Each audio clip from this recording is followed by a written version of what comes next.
मेवाड़ धरा पर भक्ति एवं संत परंपरा की पहचान है। आप में मीरा का दर्शन होता है। आपका संपूर्ण जीवन ही अनुयायियों के लिए एक शास्त्र है।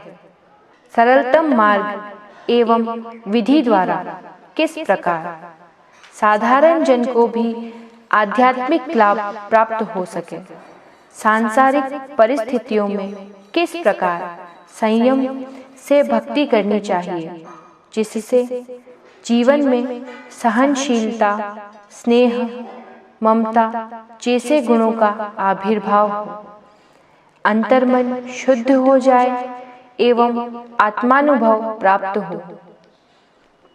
मौन रहकर ध्यान एवं स्वाध्याय द्वारा साधक आत्मदर्शन को उपलब्ध हो सकता है।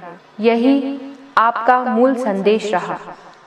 आपने अपने आश्रम के बाहर लिखवाया चुप, जिसकी संत ठाकुर राम सिंह जी ने सुंदर व्याख्या की है।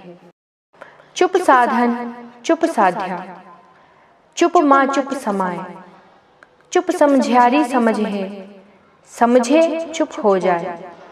आपने कई संतों एवं भक्तों के अनुरोध पर एकमात्र पुस्तक का लेखन किया, जिसको काली पोथी के नाम से जाना गया। धोला काला रे सिवा जग में तीजो नाय, धोला रो अज्ञान ही काला जीवन जाए। आचार्य रजनीश ने उसे संपूर्ण शास्त्र से परिभाषित किया। अपने वक्तव्य में कहा कि यह किताब, जिसके सारे पन्ने काले हैं, सूफियों की धोली किताब से भी आगे जाती है। कहा कि भूरीबाई अनूठी स्त्री थी, शास्त्र जाने नहीं और सत्य जान लिया। मेरी उनसे कई मुलाकात हुई, पर ना एक प्रश्न बाई ने पूछा, ना ही मुझे कोई उत्तर देने की जरूरत पड़ी। बाई प्रेम और ममता की साक्षात मूर्ति थी। वो अपने साथ एक ऐसी हवा लाती हैं जो सबको आनंदित कर देती है। ध्यान बाई को सहज उपलब्ध है। भूरीबाई का जन्म आषाढ़ शुक्ल 14 9 जुलाई 1892 को हुआ। माता केसरबाई एवं पिता रूपाजी अत्यंत धार्मिक प्रवृत्ति के थे। आमेट में आपका ननिहाल था। सरदारगढ़ के इसी स्थल पर आपका बाल्यकाल सादगी से व्यतीत हुआ। आपका विवाह नाथद्वारा निवासी फतहलाल जी सुथार के साथ संपन्न हुआ। संसार को असार जानकर आप आध्यात्म की साधना में संलग्न हुई। पारिवारिक जिम्मेदारियों को निभाते हुए आप ध्यान की साधना करती रही। आपकी ध्यान पद्धति असाधारण रही। भूख, प्यास, निद्रा का परित्याग कर सतत पर ब्रह्म का ध्यान करना। आपकी मेवाड़ के तत्कालीन संत महाराजा चतुर सिंह जी से मुलाकात हुई। बाबूजी ने ध्यान के साथ आध्यात्मिक ज्ञान पर भी जोर दिया।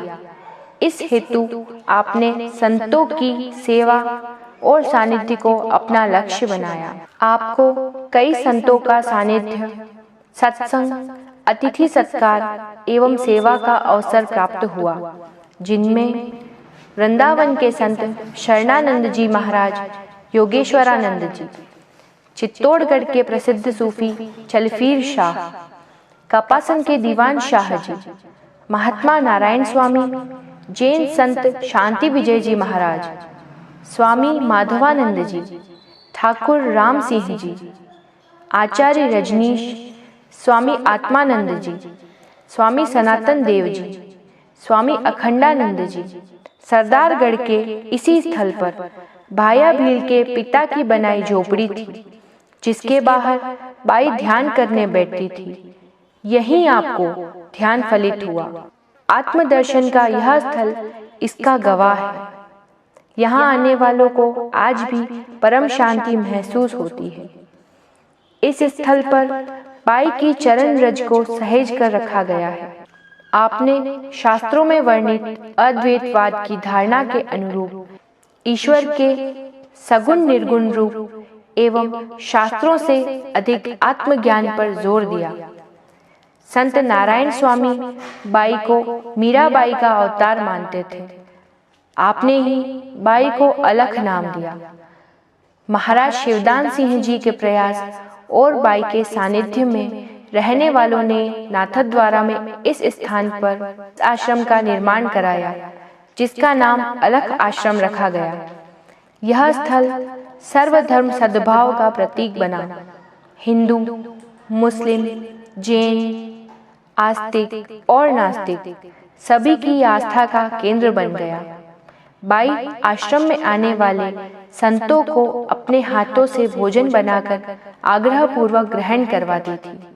यहाँ भोजन पाने वाले खुद को सौभाग्यशाली मानते थे।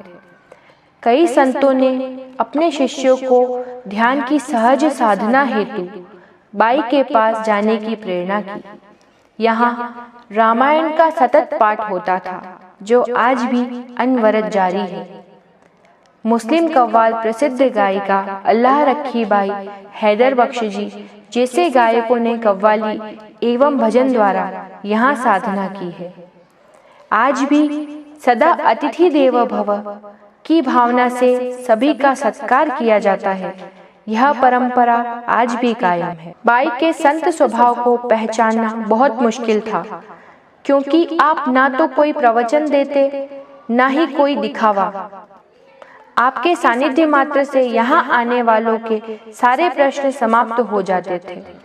मात्र कुछ भाग्यशाली थे जिन्होंने बाई के संत स्वभाव को पहचाना, जिनमें कालिदास जी भाटिया, लक्ष्मीलाल जी जोशी, घासीराम जी मिस्त्री, नाथूलाल जी जोशी, महाराणा भगवत सिंह जी, सवाई सिंह जी, मान सिंह जी, प्रताप भाई, नाहर सिंह जी जाला, डॉक्टर हरि सिंह चुंडावत, रमाकांत जी माथुर, गोमती बाई, रुक्मणी बाई, टमू बाई, चंद्रिका जांगिर, ये सब बाई के निकट रहे।